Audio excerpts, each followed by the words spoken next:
diante de vocês e, pela graça de Deus, estamos começando mais uma conferência da Convenção Batista Reformada no Brasil. Então, um momento muito especial, um momento muito alegre, uma oportunidade de conhecermos melhor uns aos outros, ter essa comunhão toda em Cristo e de voltarmos também nossos corações a Deus, a sua palavra e a sua vontade. Nesse momento, então, vamos dar início. Eu quero, primeiramente, fazer uma oração, pedindo as bênçãos de Deus neste momento de culto, de adoração, que estaremos fazendo também como povo de Deus em conjunto. Vamos nos colocar em pé, fazer essa oração.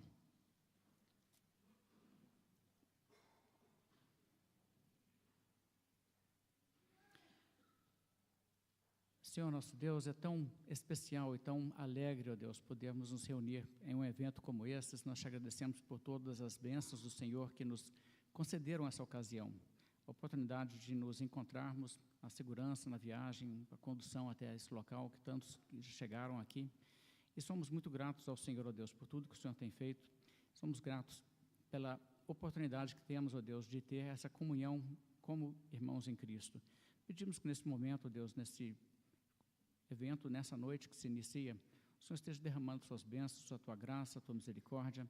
Senhor Deus, conceda-nos, ó Deus, que sejamos realmente encorajados e exortados ou devidamente corrigidos, conforme a tua vontade, conforme a tua sabedoria. Conceda, ó Deus, a tua unção, a tua direção para aqueles que estarão também falando, e te pedimos, ó Deus, que o Senhor possa dar a cada coração a capacidade de atentamente ouvir a tua palavra e pôr em prática tudo aquilo, ó Deus, que o Senhor nos traz à atenção.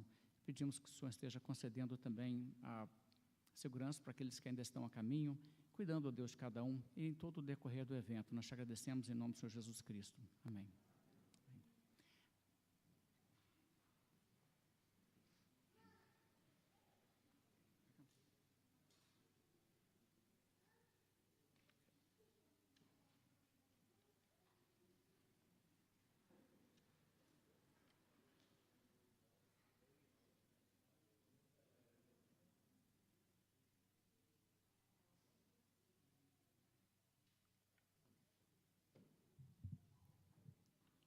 Boa noite, irmãos. Que a graça e a paz do nosso Senhor Jesus esteja com todos. É um prazer, uma alegria estar aqui com os irmãos nessa primeira noite de conferência. Estamos alegres com o nosso Deus por nos trazer em paz até aqui, por nos conceder este momento. Nós vamos agora, então, começar louvando ao Senhor, entoando louvores e adoração ao nome do nosso Deus.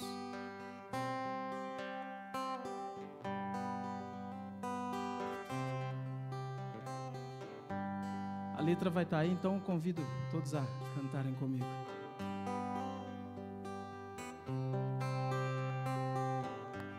Quão amáveis são os teus tabernáculos,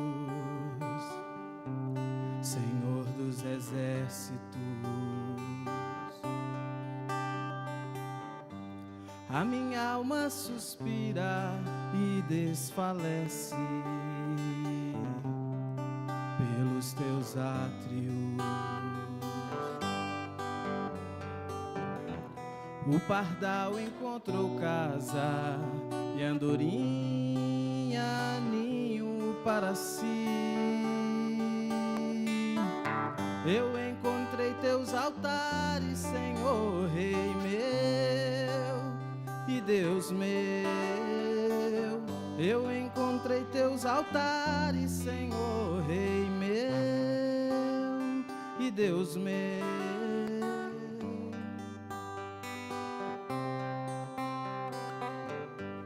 Bem-aventurados aqueles que habitam em tua casa,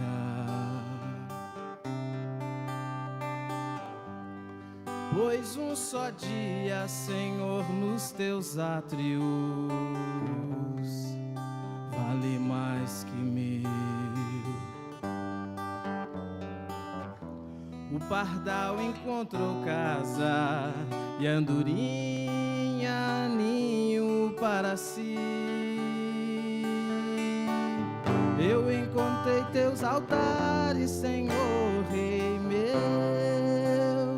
e Deus meu. Eu encontrei teus altares, Senhor, Rei meu e Deus meu.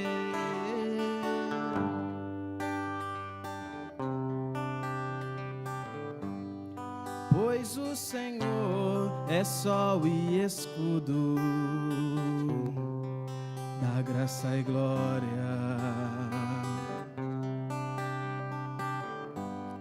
Não negará bem algum aos que vivem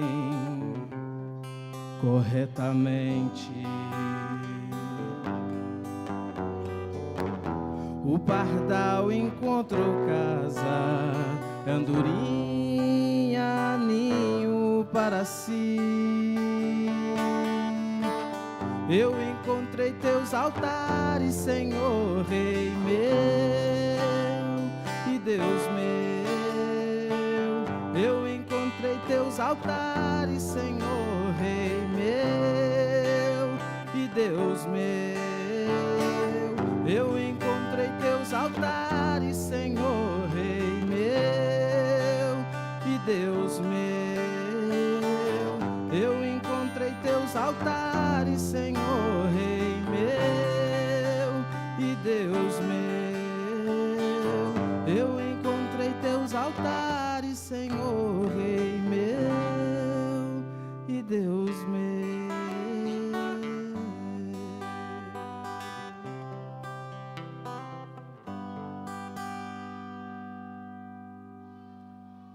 Amém. Vamos continuar louvando ao Senhor, cantando agora Grande é o Senhor.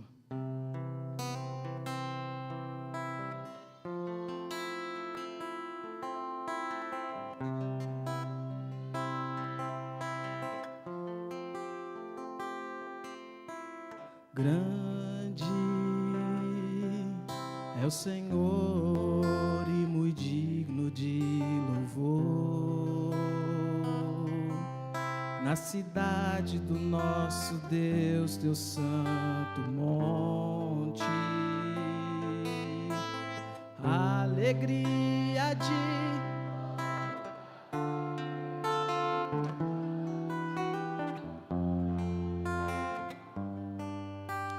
grande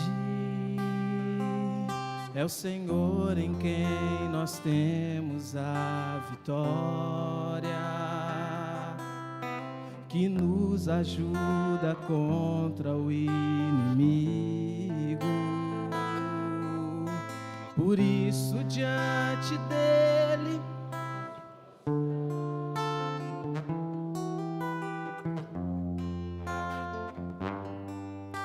queremos o teu nome engrandecer e agradecer-te por tua obra em nossas vidas. Confiamos em teu infinito amor,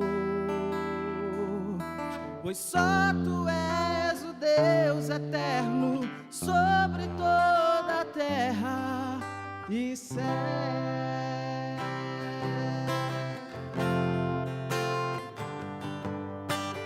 Grande é o Senhor e muito digno de louvor, na cidade do nosso Deus, teu santo monte. A alegria de toda a terra.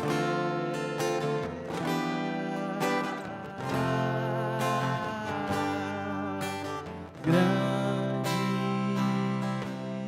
é o Senhor em quem nós temos a vitória e que nos ajuda contra o inimigo. Por isso, diante dele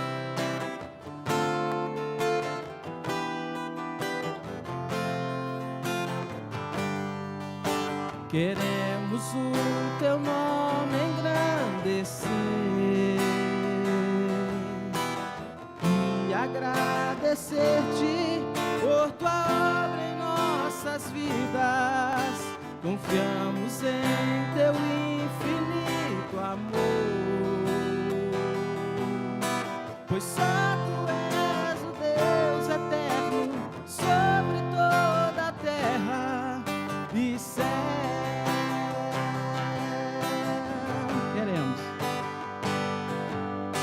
Queremos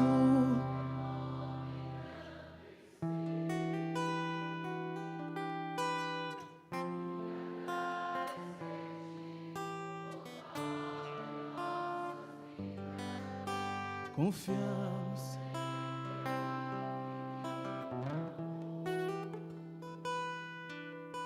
pois santo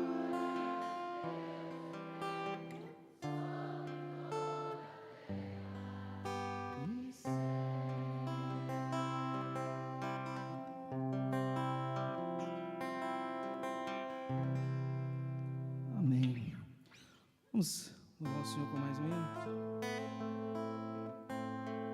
Esse vai ficar um pouquinho mais alto, mas aí vocês me ajudem. Porque dele, por ele, para ele são todas as coisas. Porque dele, por ele, para ele são todas as coisas. Porque dele, por ele, para ele são todas as coisas. Porque dele, por ele,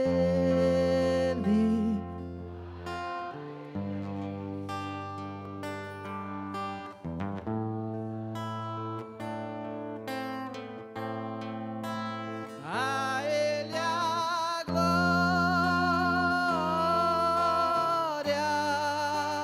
a ele a glória, a ele a glória, para sempre, amém. A ele a glória, a ele a glória, a ele a glória, para sempre, amém. Porque dele, por ele, para ele são todas as coisas. Porque dele, por ele, para ele são todas as coisas. A ele a glória. A ele a glória, a ele a glória, a ele a glória, para sempre, amém.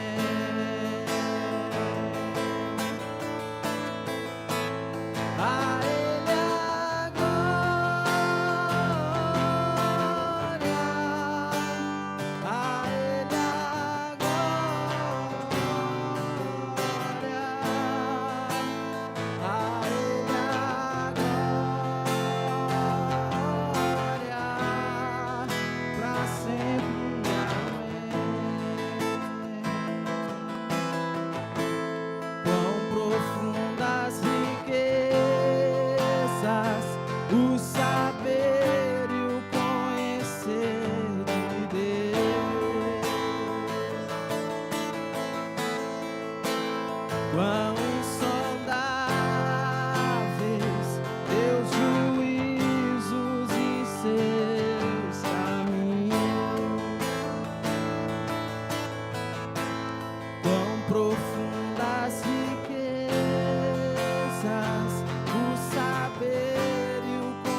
seus juízos e seus caminhos.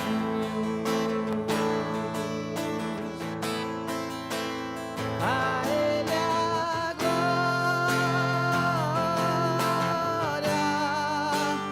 a Ele a glória, a Ele a glória, para sempre. Amém.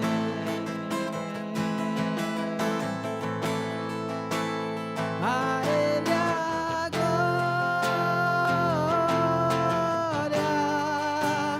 a Ele a glória, a Ele a glória, para sempre. Amém.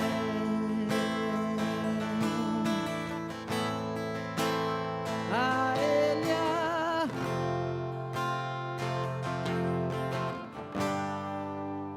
a Ele a glória,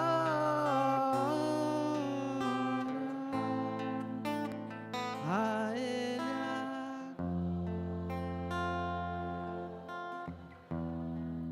para sempre. Amém. Amém. Que Deus abençoe, irmãos.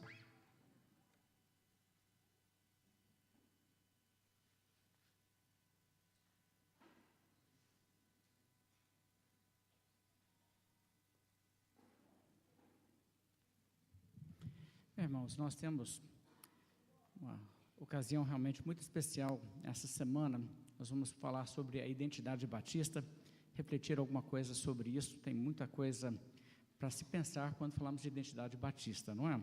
Mas, na verdade, nós temos aí já uma pauta definida, alguns preletores aí que estarão ministrando também sobre isso, falando da palavra de Deus. E, nesse momento, vamos já passar para a nossa primeira sessão dessa conferência. E vou chamar o pastor William Orlandi, que ele vem à frente, ele vai trazer essa palavra. Vamos fazer mais uma oração, pedindo que Deus fale. Ele vai estar falando sobre a identidade batista, mas da perspectiva da catolicidade batista. É uma questão muito importante, né? Nós não viemos aqui para falar que é só batista, né? A identidade batista não é essa. Então, isso é uma das coisas que nós vamos falar logo inicialmente, já deixando bem claro isso. Nós temos, sim, uma identidade batista, mas nós temos muito amor pelos nossos irmãos em Cristo. Vamos fazer uma oração nesse sentido. Vamos, mais uma vez, nos colocar de pé. Pedir que o pastor Adriano nos conduza nessa oração. Tem um microfone aí para ele? Tem? Okay. Senhor, nós agradecemos a Ti por essa noite e agora, de modo especial, nós vamos nos dedicar ao estudo da Palavra do Senhor e viemos pedir a Tua bênção, que o Senhor esteja abençoando o pastor William na ministração da Tua Palavra, que ela enriqueça, ó Deus, nosso coração, enriqueça o movimento batista no Brasil, enriqueça principalmente a causa do Evangelho, ó Deus, uma vez que entendemos que essas verdades que são fundamentais para nós são verdades que brotam das Escrituras Sagradas. Então pedimos que o Senhor abençoe e possa usar esse evento, tudo que aqui for ensinado, ministrado, para abençoar a Igreja do Senhor nesse país. É a nossa oração nessa noite, em nome de Jesus. Amém. Amém. Deixa esse parado aí. Irmãos e irmãs, boa noite a todos, graça e paz, amém? Uma alegria muito grande estar aqui com vocês, conhecer mais uma porção do corpo de Cristo. É realmente um grande privilégio nós nos conhecermos e eu poder, inclusive, servir um pouquinho vocês com a palavra de Deus, tanto nessa noite quanto amanhã de manhã. Nós vamos tratar de dois temas importantes da nossa tradição batista e da teologia cristã, que é a catolicidade da igreja cristã e da igreja batista, nós enquanto batistas reformados, e amanhã nós vamos tratar a relação dos batistas com um tema mais fundamental ainda, que é o teísmo clássico, como a igreja tem pensado sobre Deus nesses 2000 anos. Para quem não me conhece, sou pastor da igreja batista reformada lá em Indaiatuba, interior de São Paulo. Veio comigo 2 membros da nossa igreja, o Fernando e o Tiago, que são líderes lá, são homens de Deus, estão sendo treinados para o ministério, e nós trazemos o amor, o abraço e as orações da nossa igreja para a igreja aqui, e é o momento de nós celebrarmos aí mais um ano da Convenção Batista Reformada do Brasil, e é um momento de muita alegria para nós. Amém? Vamos abrir nossas Bíblias na primeira carta de Paulo aos Coríntios, capítulo 1. A base da nossa meditação vai estar nessa primeira parte dessa carta maravilhosa de Paulo.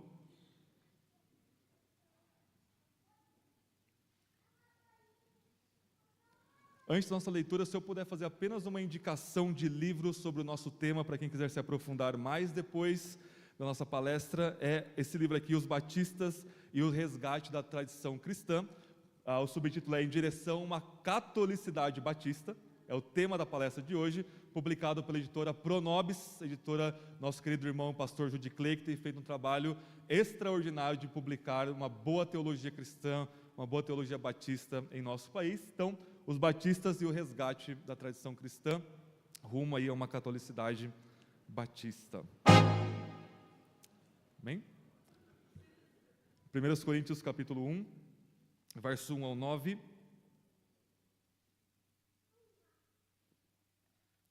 Após a leitura, eu irei dizer: essa é a palavra do Senhor. Todos que concordam, respondam com amém. Nós vamos orar mais uma vez. Diz assim a palavra de Deus. 1 Coríntios capítulo 1. Paulo, chamado para ser apóstolo de Jesus Cristo pela vontade de Deus, e o irmão Sóstenes, a igreja de Deus em Corinto, aos santificados em Cristo Jesus, chamados para serem santos, com todos que em todo lugar invocam o nome do nosso Senhor Jesus Cristo, Senhor deles e vosso, e nosso. Graça e paz seja convosco da parte de Deus nosso Pai e do Senhor Jesus Cristo, e sempre dou graças a Deus por vós, pela graça de Deus, que vos foi dada em Cristo Jesus, pois em tudo fostes enriquecidos nele, em toda palavra e em todo conhecimento, porque o testemunho de Cristo foi confirmado entre vós, de modo que não vos falta nenhum dom, enquanto aguardais a revelação do nosso Senhor Jesus Cristo. Ele também vos firmará até o fim, para serdes irrepreensíveis no dia do nosso Senhor Jesus Cristo.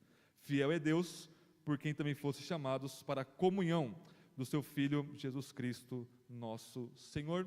Essa é a palavra de Deus. Amém? Vamos orar?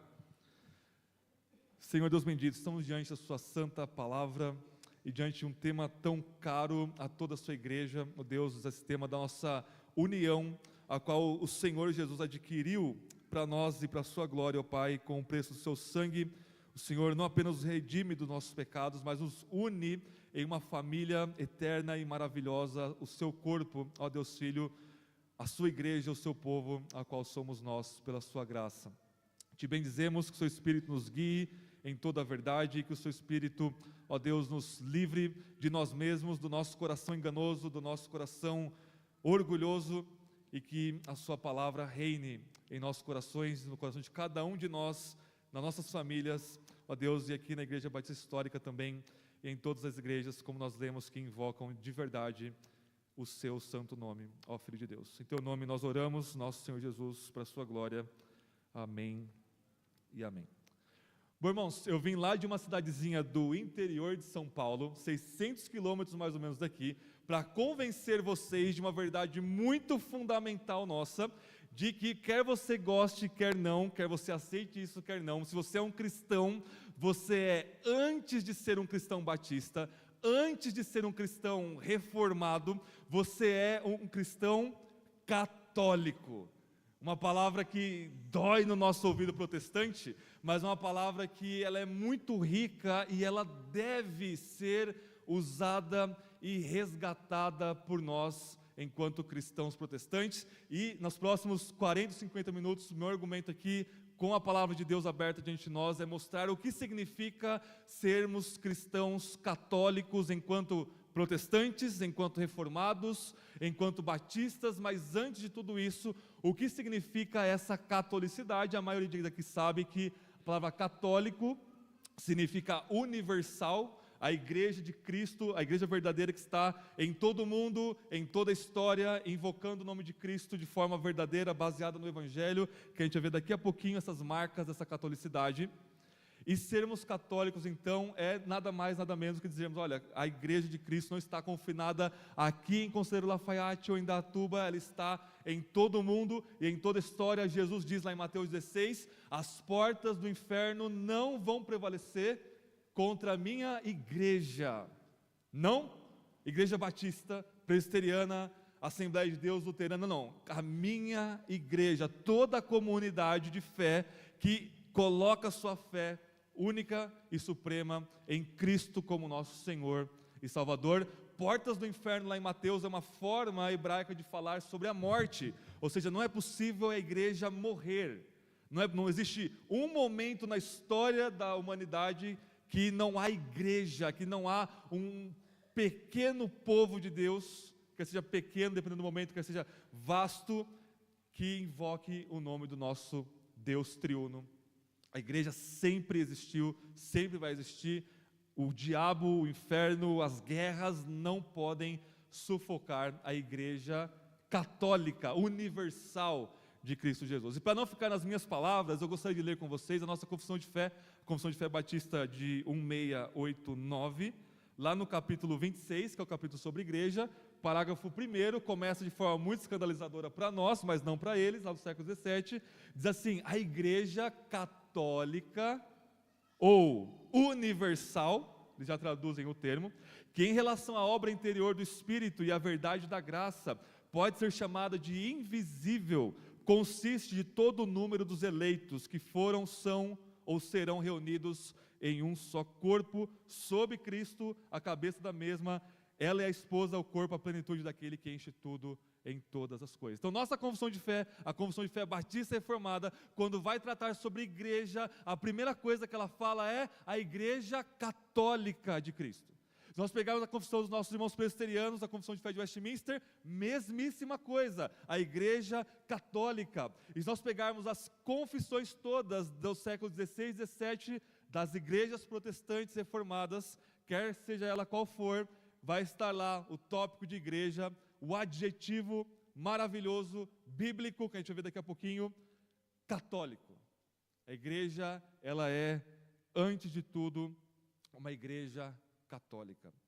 Irmãos, todos os reformadores, todos os nossos irmãos e irmãs do século XVI lá, quando começa a reforma contra uma manifestação corrupta dessa catolicidade, que é a igreja católica romana, vejam, todos eles se diziam católicos, todos, mesmo depois de serem excomungados, expulsos da igreja católica romana da época, todos eles. Não era um consenso. Para nós, como, por exemplo, nós usamos o adjetivo calvinista, por exemplo. Quando nós usamos o adjetivo calvinista, quer dizer apenas um termo técnico que vai resumir algumas doutrinas que nós cremos. Mas no século XVII, o pessoal abominava ser chamado de calvinista, por quê? No século XVI, Calvino estava vivo ainda. Não chamem de luteranos, Lutero estava vivo ainda. O pessoal abominava esses termos, porque o pessoal estava vivo ainda, que estava cunhando esses termos. Como é que os reformadores se viam, se eles não se viam como calvinistas ou como luteranos, eles se viam como, prestem atenção, católicos reformados. É assim que eles se viam, todos eles, sem exceção. William Perkins, um dos pais do puritanismo, ele tem um livro chamado O Católico Reformado, o Catolicismo Reformado, porque eles entendem que a igreja, ela continua, não houve um momento ali de trevas na Idade Média, que nós ficamos sem igreja, e de repente a reforma protestante é uma ressurreição da igreja. A igreja estava bem, aí ela morre com o catolicismo romano, e depois ela ressuscita. Irmãos, isso é narrativa de seita. Todas as seitas, Mormons, Testemunho de Jeová, Congregação Cristã, não, estava todo mundo errado antes, agora começou de novo certo com a gente. Isso é seita. Nenhum reformador, Lutero, Calvino, Melanchthon, nenhum deles se viu dessa forma. Eles só, não, nós estamos dentro da igreja católica. E deixa eu dar 2 exemplos apenas para ilustrar o ponto para vocês, de Lutero e Calvino, que são os protagonistas ali do começo do século XVI. Calvino, quando ele tem um momento que ele vai para Genebra, ele pastoreia um pouco ali a igreja em Genebra, e de repente ele é exilado de Genebra, ele fica alguns anos exilado, ele vai lá com Martin Bucer e outros reformadores em outro lugar, e nesse exílio de Calvino lá em Genebra, um teólogo católico, um sacerdote católico chamado Sadoleto, ele faz uma carta para Calvino. Ele fala: Calvino, dentre muitas coisas, a frase mais chocante é: volte para Roma. Volte para Roma, Calvino. Volte para a Igreja Católica. Você, seu cismático, seu inovador. E vejam, essa carta é muito forte do ponto de vista retórico, porque a igreja protestante em Genebra estava enfraquecida, estava fragilizada. Quem que é esse sujeito chamado Calvino, que passou um tempo com nós, depois agora foi exilado? Será que nós estamos certos mesmos? Será que nós estamos corretos em sair de uma igreja tão milenar quanto o catolicismo romano? E o apelo é: vocês estão saindo de nós. E Calvino, sem titubear, sem pestanejar, sem tremer, ele diz: Sadoleto, em uma carta-resposta, nós somos mais católicos do que vocês. Somos mais católicos do que vocês. Nós estamos em mais acordo com os pais da igreja, em mais acordo com os teólogos medievais saudáveis do que o catolicismo agora do final do século XV e começo do século XVI. Nós somos mais católicos do que vocês.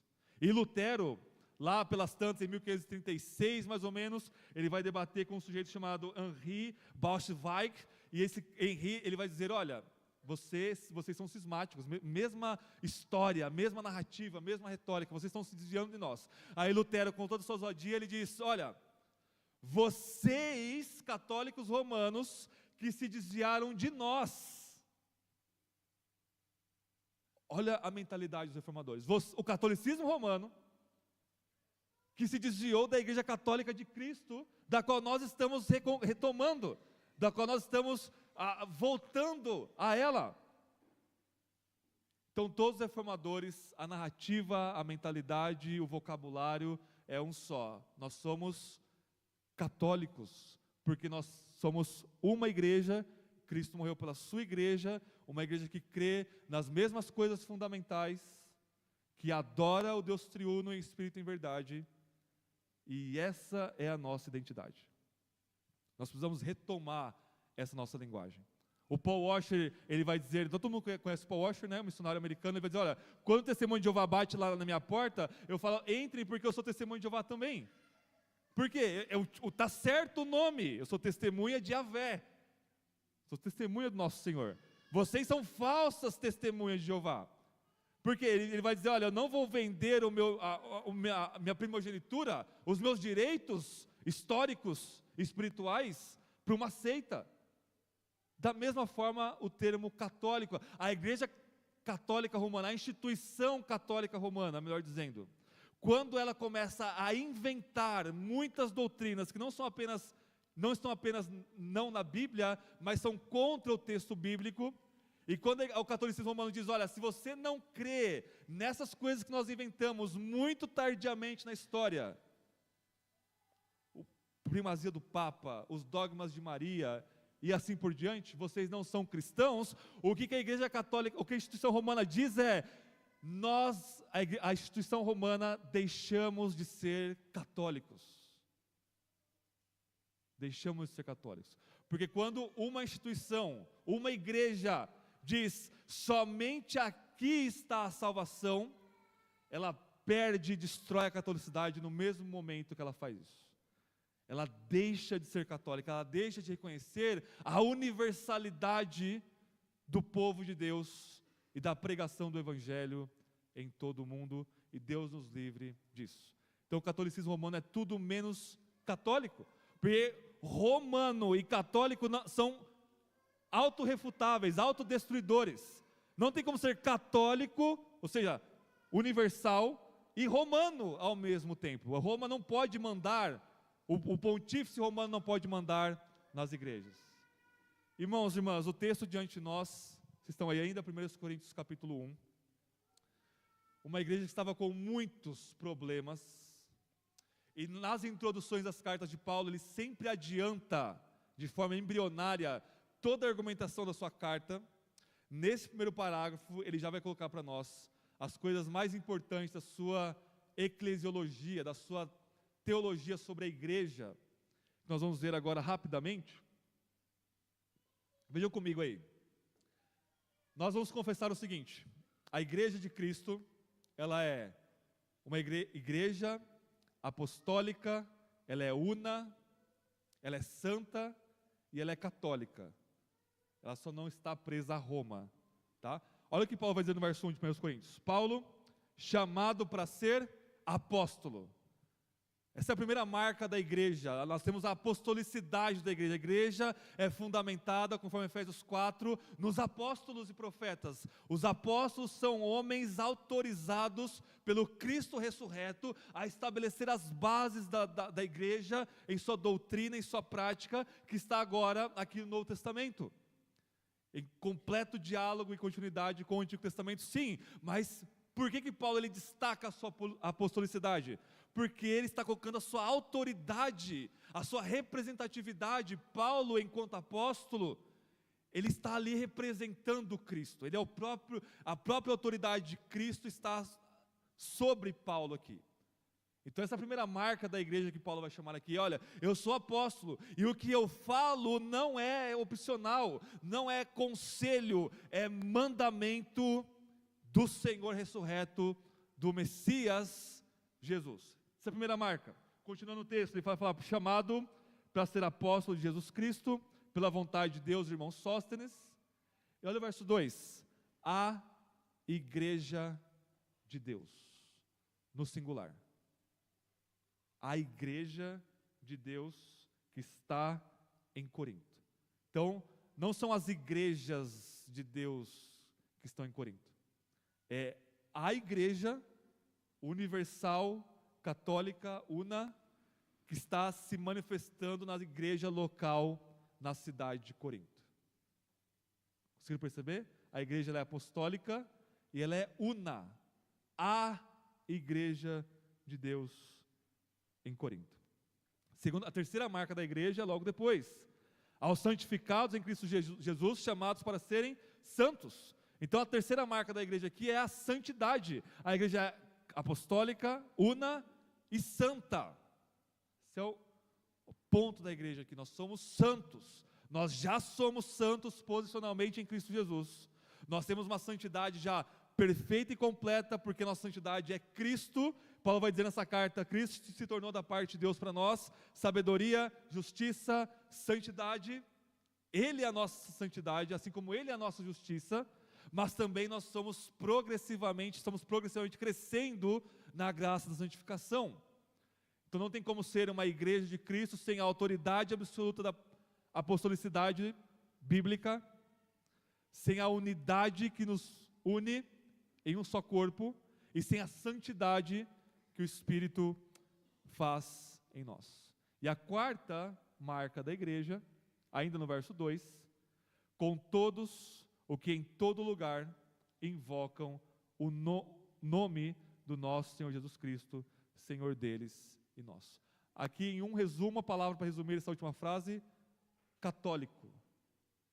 Paulo, junto com todos, que em todo lugar invoca o nome do nosso Senhor Jesus. E isso tem um impacto, isso tem um efeito de sentido muito poderoso lá em Corinto, porque eles estavam tendo práticas e doutrinas que você não encontrava nas outras igrejas. Você não via a igreja de Tessalônica tendo problema com disciplina na igreja, como 1 Coríntios 5. Você não via, por exemplo, a igreja em Roma negando a ressurreição, como eles estavam alguns negando em 1 Coríntios 15. Posso dizer, olha, nós temos um padrão, nós temos uma ortodoxia, uma unidade, uma santidade com todos os que invocam o nome do nosso Senhor Jesus. Então a igreja é apostólica, ela é unida, ela é una, ela é santa e ela é católica. Ela é todos os que invocam verdadeiramente, salvificamente, o nosso Senhor Jesus. Mas agora, pegando assim bem panoramicamente e ancorando-nos em 1 Coríntios, que esse tema abarca toda a Bíblia e toda a história e toda a doutrina, a gente pode vincular a doutrina da igreja enquanto universal. Vamos focar aqui em 1 Coríntios. 1 Coríntios vai nos dar dois fundamentos que nós já vimos no texto, a gente vai desenvolver um pouquinho só, da catolicidade da igreja, para não ficar uma coisa muito etérea, muito no ar. Primeira coisa, o primeiro fundamento da catolicidade aqui em 1 Coríntios, é a autoridade apostólica de Paulo, que está vinculada ao Evangelho. Toda vez que Paulo defende a sua autoridade apostólica, é para defender não a sua pessoa, mas o Evangelho do nosso Senhor Jesus. E o Evangelho agora, ele está e é a Escritura. A Escritura fala sobre Cristo. Cristo é a boa nova de Deus para nós, é o que Deus tem feito para nos salvar em Cristo Jesus. Então, o que marca a catolicidade da igreja é o sola Scriptura, a autoridade suprema da Bíblia sobre a nossa fé e a nossa prática. Que nós temos aqui, então, Paulo, como apóstolo e porta-voz e arauto do Evangelho, ele vai colocar para nós, então, esse quesito.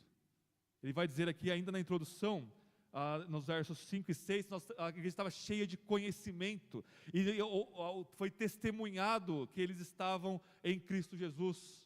Conhecimento do quê? Do Evangelho, da Escritura. Essa era a base para Paulo falar, todos que invocam de qualquer jeito, de qualquer maneira, não. Todos que invocam o nome de Jesus, baseado nas Escrituras, baseado no Evangelho. Então não existe catolicidade se não existir o fundamento cristocêntrico, evangélico, nada a ver com as igrejas evangélicas, mas evangélico de acordo com o Evangelho do nosso Senhor Jesus, que está perfeitamente aqui, e é perfeitamente a Escritura, a palavra de Deus. Esse é o primeiro fundamento. Paulo vai dizer em 1 Coríntios 1,18, olha, irmãos, a mensagem que eu tenho para vocês é uma só, é o Cristo crucificado, aquele que é loucura para uns, aquele que é escândalo para outros. Nós pregamos a sabedoria e o poder de Deus, que é o Filho de Deus morto na cruz por nós. Essa é a mensagem. Essa é a mensagem que une, que nos dá a catolicidade da igreja, a mensagem do Evangelho. Ao ponto dele dizer lá para as igrejas na Galácia o seguinte, olha, se alguém pregar outro Evangelho é maldito, está debaixo da maldição de Deus, é anátema, mesmo se for eu, Paulo, mesmo se for um anjo do céu, mesmo se for o pastor William, o pastor Daniel, anátema, porque acaba com a igreja e portanto acaba com a catolicidade. Então esse primeiro fundamento é, sem sombra de dúvidas, o Evangelho, a Escritura, toda a história, os pais da igreja, os teólogos medievais, todos eles vão afirmar, a Bíblia é a nossa autoridade final e suprema. Todos, Irineu, Agostinho, Anselmo, Tomás de Aquino, todos. Como é que surge então a tradição igual e maior que a igreja? Surge posteriormente, surge como uma inovação corruptora da igreja, surge com muita resistência dos doutores da igreja. Uma coisa são o que os teólogos medievais falam, e outra coisa é o que a instituição romana estava se desviando. A igreja toda, enquanto católica, sempre creu e pregou na autoridade suprema, não única, mas suprema, acima da Escritura por nós. Paulo vai dizer em 1 Coríntios 11, meus irmãos, eu recebi o que eu também vos entreguei, a ceia. O Senhor Jesus, onde foi traído, tomou o pão, depois tomou o cálice, a ceia.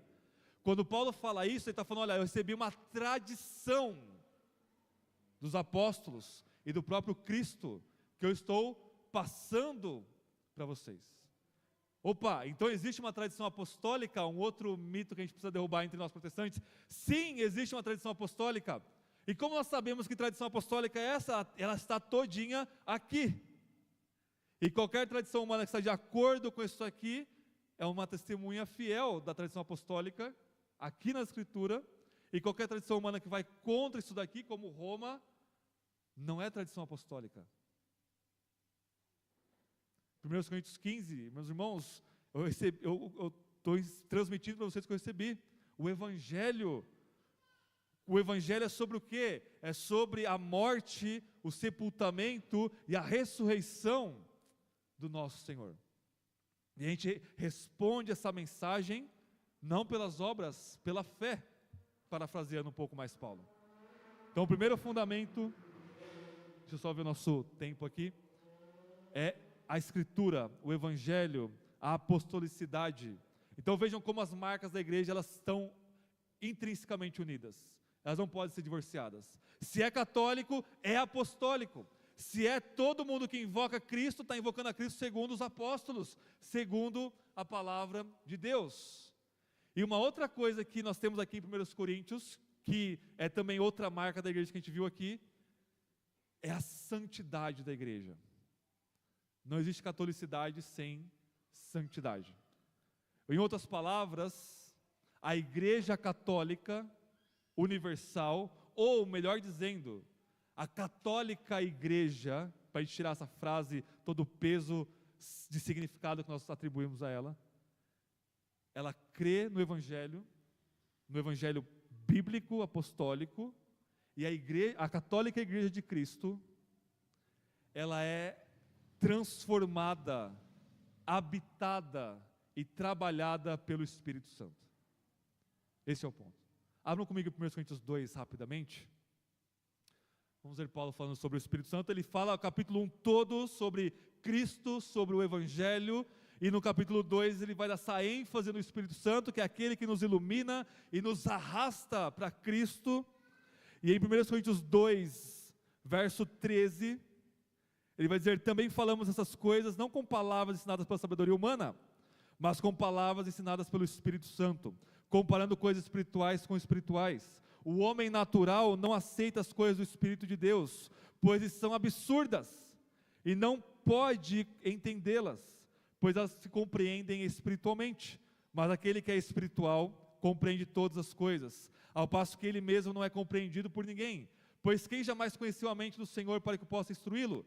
Mas nós temos a mente de Cristo.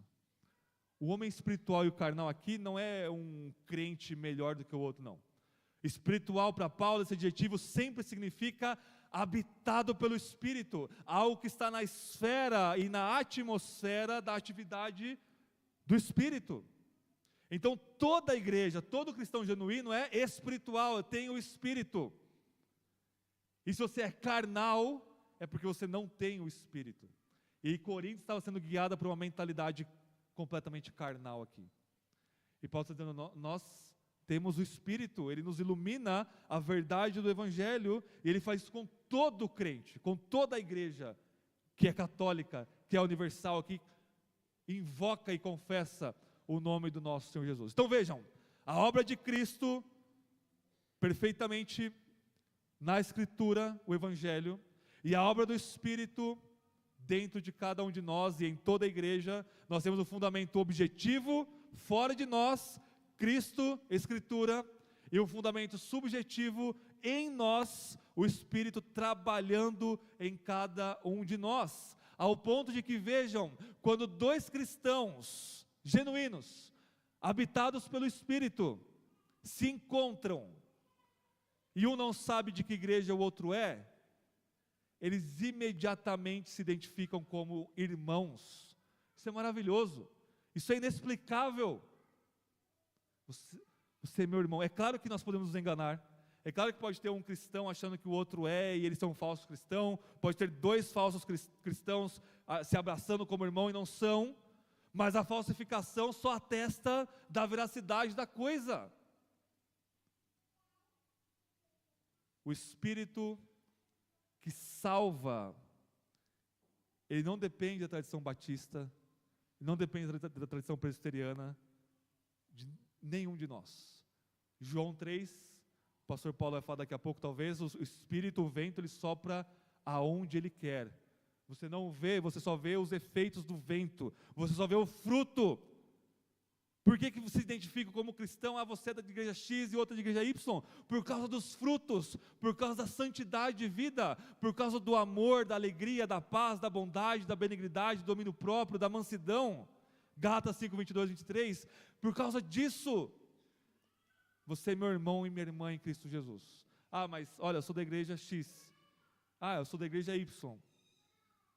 Irmãos, até que alguém mostre contrário, até que você talvez se desvie, infelizmente, a gente muda o nosso julgamento, mas enquanto está professando fé e mostrando os frutos da fé, meu irmão e minha irmã em Cristo Jesus. A objetividade do Evangelho de Cristo na Escritura, a subjetividade da obra do Espírito, que não é subjetiva só no sentido de Ele trabalhar em cada um de nós, é a base e o DNA de toda e qualquer catolicidade que se queira bíblica. Que se queira bíblica para nós. Eu gostaria de ler só mais 2 textos que Paulo une Cristo e o Espírito na catolicidade da igreja, ainda em 1 Coríntios. Abram comigo no capítulo 6. 1 Coríntios capítulo 6. Verso 11. Após dizer sobre vários tipos de pecados que as pessoas são escravas, nos versos anteriores, Paulo vai dizer no verso 11, olha, alguns de vocês eram assim, mas fostes lavados, santificados e justificados em nome do nosso Senhor Jesus Cristo e no Espírito do nosso Deus. Essa obra trinitária, o Pai, o Filho e o Espírito, nos salvando, lavando, justificando, regenerando, é o que nos torna um em Cristo Jesus. É uma unidade, vejam, espiritual, que vem do Espírito. O que é uma unidade carnal? Uma unidade carnal, uma unidade humana, é uma unidade fabricada. É uma unidade que um homem, ou uma liderança, ou uma denominação diz, olha, nós temos toda a autoridade no céu e na terra, e vocês vão ser exatamente como nós queremos ser. As irmãs vão se vestir assim, assim, assado. Se você não se vestir assim, você vai para o inferno. Os homens vão se vestir assim, assim, assado. Senão você não é crente, você vai fazer X, Y, Z. E qualquer coisa que você faça fora disso, pode sair daqui, você não é crente não. As seitas são assim. Roma é assim, é uma unidade forçada, fabricada, artificial, visível, mas a unidade da igreja de Cristo, ela é espiritual, ela é invisível aos olhos, tem um vínculo que é o Espírito Santo que está em cada um de nós, e em nós e entre nós, e aí nós somos completamente diferentes, temos uma história diferente, temos gostos diferentes, traumas diferentes, sofremos em áreas diferentes, mas nós somos um em Cristo Jesus, por causa do Evangelho e da obra santificadora e salvadora do Espírito em cada um de nós. Meus irmãos, eu gostaria de caminhar para o fim da nossa reflexão aqui, com algumas aplicações práticas, para ser mais preciso, 3 aplicações práticas, do como esse resgate da catolicidade da igreja em nosso meio batista, ela é transformadora para nós. Ela não é apenas uma doutrina desassociada, não existe doutrina etérea. Toda doutrina é uma verdade que nos transforma. Primeira aplicação prática aqui para nós. Prestem muita atenção. A catolicidade bíblica, ela destrói o nosso orgulho, e o nosso orgulho denominacional. Vocês veem? Catolicidade bíblica destrói o orgulho denominacional. O orgulho é grotesco e pecaminoso em todas as suas manifestações, mas às vezes a gente esquece que orgulho denominacional também é grotesco e também é pecaminoso e iníquo. Nós somos batistas reformados, não há ninguém na terra como nós. Vocês percebem quão ridículo é isso? Alguns de vocês riram, é para rir mesmo, é absurdamente ridículo uma coisa dessa. Só nós temos a verdade, só nós somos salvos, e ai dos presbiterianos, dos outros batistas, dos luteranos, dos assembleianos, ai de todos que não estiver aqui, com o pé aqui na confissão de fé X. A catolicidade, ela destrói o nosso orgulho denominacional, e ela deve destruir mesmo. Vejam, por que eu, palavra completamente pessoal aqui. Por que eu sou batista reformado? Porque eu entendo que é a tradição que mais está próxima da Escritura. Outras pessoas podem ter outros motivos. Eu estou na igreja tal porque eu tenho uma dificuldade muito grande de locomoção, essa igreja é mais perto de casa que prega minimamente a Bíblia. Ou outras razões. Mas eu não, eu estou na igreja batista reformada porque eu entendo que é a tradição que melhor expressa o todo do ensinamento bíblico. Isso é terrível. Por quê? A quem muito é dado, muito se é cobrado, não é? Então, se nós temos mais luz, vamos assumir isso para o argumento. Se nós temos mais luz, é se exigido mais de nós. Aquele que tem mais graça tem que servir mais. Se você acha que você tem toda a verdade e se orgulha disso, quão imaturo você é, quão longe da verdade você é, era melhor você não ser um batista reformado. Era melhor você ser um crente de uma igreja simples, pequena, talvez sem nome, mas você ser humilde. Nós temos mais luz, o que a gente deve fazer? Servir mais, amar mais, nos doar mais para a igreja católica do nosso Senhor Jesus. O quão grotesco é o orgulho denominacional que nós estamos vendo nas mídias sociais. Espero que vocês não acompanhem essa besteira toda, mas é o absurdo do cúmulo do ridículo, o orgulho denominacional. É um absurdo. É igual Corinto, é igual a igreja de Corinto. 1 Coríntios capítulo 1 ao 4, qual que é o problema? Divisão na igreja. Qual que é a divisão na igreja? Eu sou de Paulo, eu sou de Pedro, eu sou de Apolo, e os piores? Não, nós somos de Cristo. São os piores. Não sou nem calvinista nem arminiano. É o pior, né? E Paulo diz, olha, isso que vocês estão fazendo, por que vocês estão fazendo isso?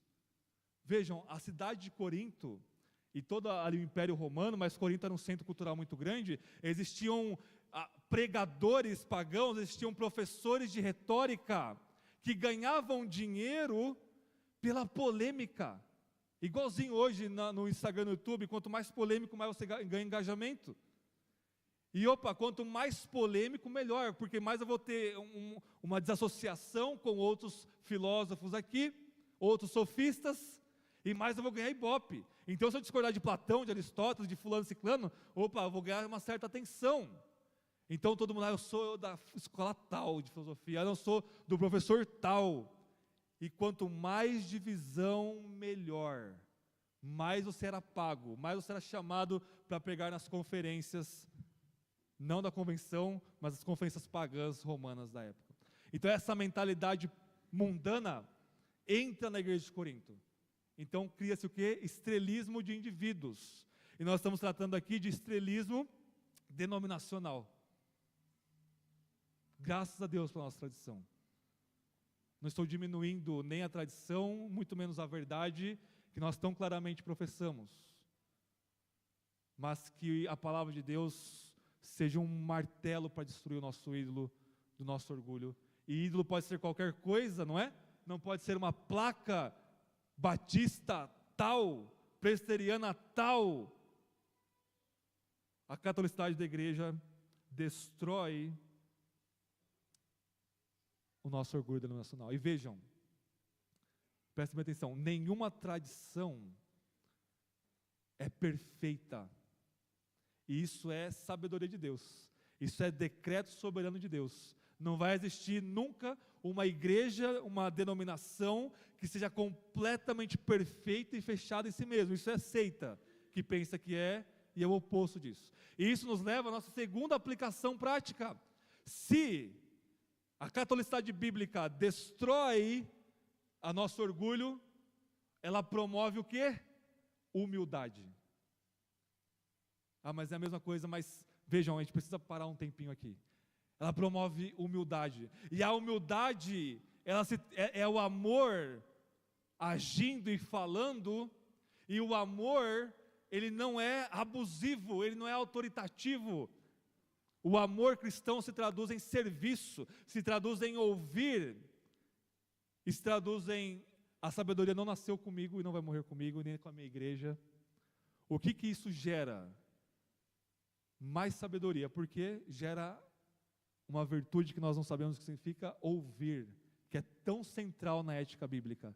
Ouve, ó Israel, o Senhor nosso Deus é o único Senhor. Ouve. Ouvir na Bíblia é sinônimo de obedecer. Então, quando nós destruímos nosso ídolo denominacional e nos mantemos na verdade do Evangelho e na obra do Espírito em nós, entre nós, nós devemos ouvir outros irmãos, outras igrejas, outros mestres que Deus levanta, não somente nos nossos dias, mas ao longo de toda a história. A Igreja de Cristo não começou no século XVII com os batistas reformados. A Igreja de Cristo não começou no século XVI com Lutero e Calvino. A Igreja de Cristo começou no Calvário, na cruz. E no Pentecostes ela foi inaugurada como o povo escatológico de Deus, o povo de Deus restaurado para a glória do nosso Deus. Então, a humildade envolve, eu vou ouvir o que aquele pastor presbiteriano está falando, eu vou ouvir o que aquele pai da igreja está falando, eu vou ouvir o que aquele teólogo medieval está falando. Por quê? Porque a igreja de Cristo, ela é católica, ela é indestrutível, e Deus tem levantado seus mestres ao longo da história da igreja, e o Espírito tem falado com a igreja, na Escritura, nesses 2000 anos, e quão tolos somos nós se só lermos os batistas. Deus nos livre. A gente precisa ler os batistas porque a gente não lê, mas ai de nós se a gente se restringir a isso. A humildade gera o ouvir todos os santos, todos os mestres da igreja, que estão nesses dois fundamentos, cristocêntrico do Evangelho e Escritura, e da santificação e da obra de salvação do Espírito em cada um de nós. Terceiro e último lugar, a catolicidade bíblica, quando ela mata o nosso orgulho e promove a humildade, ela vai enaltecer o amor. Nós vamos amar. O que as seitas fazem? Elas matam o amor. Nós temos dois extremos quando se trata de perigo sobre doutrina. Nós temos o minimalismo doutrinário, que não vale nada. O que é o minimalismo doutrinário? Todo mundo crê na mesma coisa, é aquele ecumenismo barato, a verdade não importa muito, é um pontinho aqui ou outro, só você falar Jesus que está tudo certo. Isso não é apostólico, isso não é escriturístico, isso não é bíblico. E para o outro extremo, qual que é o extremo oposto do minimalismo teológico? É o sectarismo teológico, só nós estamos certos. E o que o sectarismo faz? Promove o ódio, que é o orgulho. Nós somos os melhores, nós temos a verdade, o resto não presta. Não tem como amar ninguém assim, não tem como promover o amor de Cristo dessa forma. E vejam, a Confissão de Fé Batista de 1689, ela vai dizer, as igrejas, tanto quanto forem possíveis, cooperem-se entre si, cooperem, amem, para além da nossa cerca, que é importante, que é protetora, que é inevitável. Mas a igreja de Cristo não está contida numa igreja local, não está contida em Roma, ela está em todo o mundo e em toda a história. Eu gostaria de concluir com um texto bíblico, a oração sacerdotal do nosso Senhor Jesus, lá em João 17.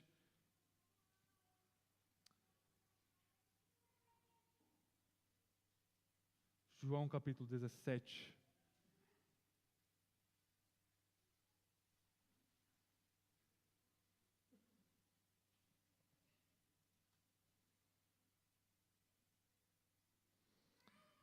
Esperar os irmãos abrirem, para nós lermos todos juntos, vocês acompanham a leitura. João 17, a partir do verso 21 ao 23, Jesus ora o seguinte: para que todos sejam um, assim como tu, ó Pai, és em mim e eu em ti, que também eles estejam em nós, para que o mundo creia que tu me enviaste. Eu lhes dei a glória que me deste, para que sejam um, assim como nós somos um, eu neles e tu em mim, para que eles sejam levados à plena unidade. A fim de quê? A fim de que o mundo reconheça que me enviaste e amaste, e os amaste, assim como me amaste. Aqui está o princípio da catolicidade da igreja. A igreja é católica, não tem como não ser, porque o Pai sempre ouve o Filho, e o Filho ora por nós. Ele ora por si mesmo em João 17, 1-3, depois ele ora pelos seus discípulos ali imediato, depois ele, olha, vou orar para todos aqueles que ainda vão crer em mim, por intermédio desses discípulos aqui iniciais. Pai, que eles sejam um. Irmãos e irmãs, a igreja é um, com todas as nossas guerras, com todos os nossos pecados, nossas imperfeições, nosso orgulho, essa realidade que está invisível aos nossos olhos, não depende de nós, depende do cabeça da igreja que é Cristo. Nós somos um, e nessa unidade, nesse amor humilde e não orgulhoso, o mundo vai conhecer a glória de Cristo. A catolicidade da igreja é missional. Paulo está escrevendo para Corinto, a igreja de Corinto: vocês que são pagãos convertidos, quando eu for visitar vocês, coletem dinheiro, coletem ajuda, para eu levar para a igreja judaica lá de Jerusalém. E o mundo vai ver essa nossa unidade. O gentio não tem nada a ver com o judeu, Corinto não tem nada a ver com Jerusalém. Sim, nós somos um. Isso é uma verdade para nós hoje também, que nós devemos resgatar esse amor missional, evangélico, baseado no evangelho católico que está em todo mundo, humilde, de nós sermos o que nós somos em Cristo, a igreja dele. Amém? Vamos orar?